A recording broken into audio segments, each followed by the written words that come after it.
You know, something I've seen with the younger pastors lately and that I absolutely love is you guys are teaching way better than we did um, when we started. And I don't know if that's just because you got a hold of every single podcast in the world and you can just watch guys all week long and or whatever else, or there's just more of an opportunity to get some of this theological training online. It's just more accessible to people nowadays, and so I'm thrilled about that. Seems like there's just a lot of guys coming up that are knowing the Word of God and loving the Word of God and standing firm on the Word of God.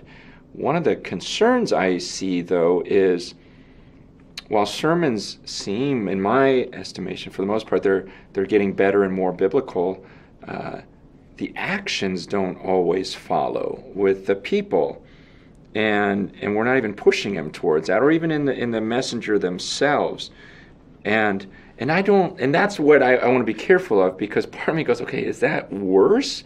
Because one thing if you give an unbiblical message and there's an unbiblical lifestyle, but now it's like, wow, we're giving some really biblical messages and still an unbiblical lifestyle.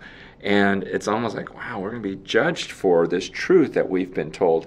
And so I would just really encourage you, first look to your own life and go, okay, man, I'm teaching it, but I've got to watch my life and my doctrine closely. Does this theological truth that I'm teaching really play itself out? Is there an integrity in my life because of what I'm teaching, what I'm learning? Because I'm seeing more and more people amening even very difficult messages, but that doesn't mean that they're doing anything about it. So it could be that we're getting even more deceived because now we're feeling the sense of, oh man, I listened to the hardest message ever preached. Okay, great, but what'd you do about it?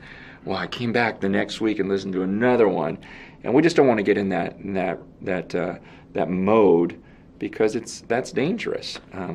Every time we hear the Word of God, when we're convicted, we need to be moved to action and to be doers. So I would encourage that for you, encourage that to your people.